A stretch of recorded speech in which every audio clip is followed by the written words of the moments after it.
welcome back to the Hangout with Abby Kimani. This is Ask Abby, where I answer 5 questions from this book. So, if you have any questions that you'd like to ask me, please feel free to post them in the comment section below. I'd be happy to answer your questions. So let's go into question number 1.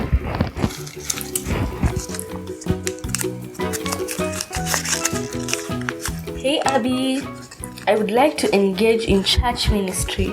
How do I know the one best for me? I would say the one thing to do is to pray and to ask God. Dad told me this story where the gift of discerning, that God speaks to you. When you study in India, there was a bus stop, okay? And the walk was 30 minutes, but with the bus it was 10. No, the walk was an hour, but with the bus, I don't know. The walk was definitely longer than the bus, okay? So, sometimes the bus would come, sometimes it wouldn't. You know what Dad did? He prayed and he would ask God, is the bus coming today? And he'd imagine himself on the bus coming. And if he felt peace in his heart, then he would know that the bus is coming. Or he would imagine himself, if he felt peace in his heart, the bus is coming. If he felt disturbance, that's not really okay, he'd imagine himself walking. And if he felt peace with the walking, he'd know that the bus won't come. And every time he would get it right, that even his friends started knowing John, is the bus coming? No, turn the rest is for the John, because he knew he'd be right every time. They were amused, but even if it worked for them, So the only way is to ask God. He talks, so you should ask God. And let's move on to question number 2. I'll see you in the future, and you look like Abby.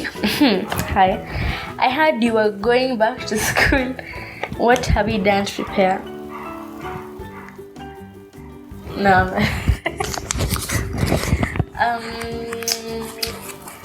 Let's say what should I have done to prepare? What I should have done to prepare rather. Going back to where we were, let's say in science we reached plants. I go back to plants, I revise it kidogo, and also continue a bit ahead, revise all the topics that I didn't really understand. Pack your bags and make sure everything is there so that you don't have to pack in the morning of opening school. Make sure you have your pens, your pencils, your erasers.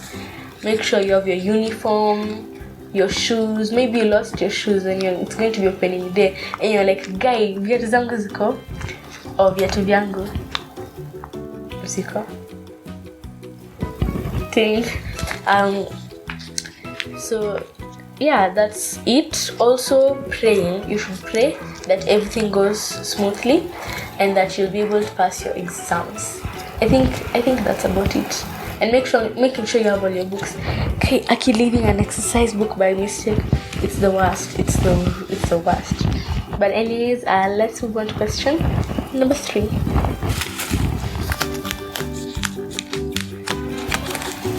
Dear Abby, my dad is a firefighter and I want to follow in his footsteps. Both my parents say I can be a doctor. Please help. You can be a doctor. Can means, listen here, I just want to know this. If anyone says can around me, can means that I also have an option of making the decision. Because if you tell me you can buy the book, that means that if I want to, I can. But if I don't want to, then I shouldn't. It's basically putting the decision on me. So they have put the decision on you. But although I understand what this means, you should explain to your parents that you don't want to be a doctor. Many parents want their children to be a doctor or a lawyer. But are you thinking of your kids? Because some parents just have their kids so that they can outshine their neighbors' kids, or so that they can plan their lives out for their kids. They know my kid learned French and Spanish, but does your kid really want that? Maybe you're trying to help them, but you should go with some things you should let them decide, especially with career or with learning things other languages. Or instruments. Don't force them to do something they don't want to do. So you should tell them that I want to be a firefighter if that's truly your passion. And I think like firefighting is a cool job, being a doctor is a cool job. Yeah, all jobs are cool jobs. Well, most jobs. Yeah. Let's move on to question number 4.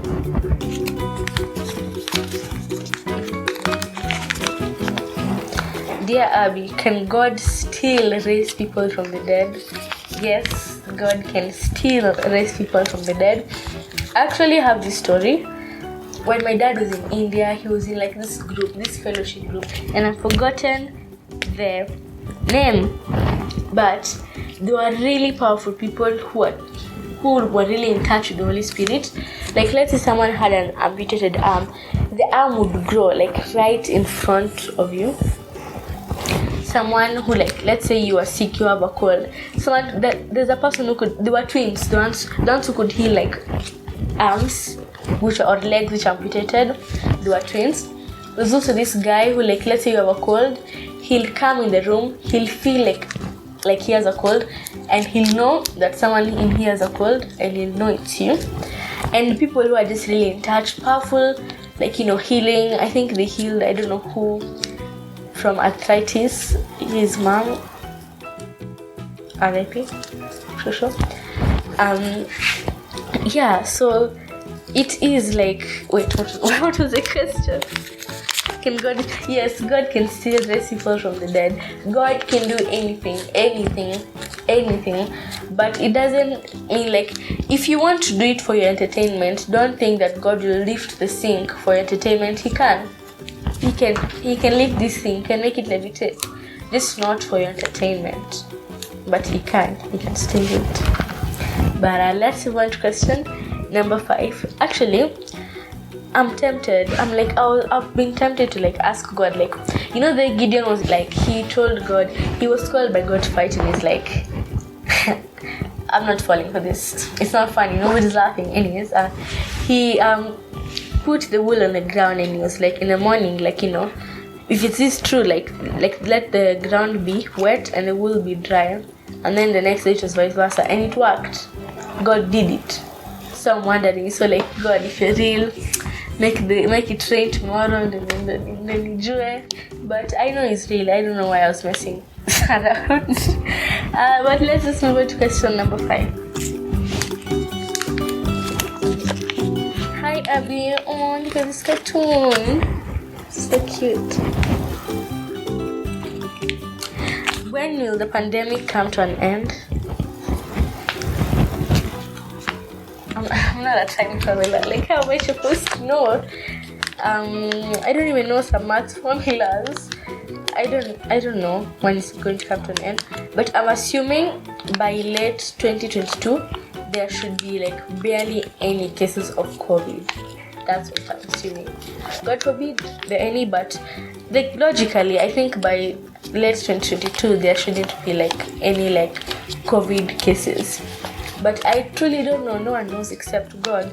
So you can ask him. Maybe he'll talk to you, or you can ask a time traveler if that's real. Although I don't think it is. But I'll see you guys on the next one. Make sure to subscribe, hit that like button, and if you liked this video, share it with your family and your friends. I'll see you guys on the next one. Bye.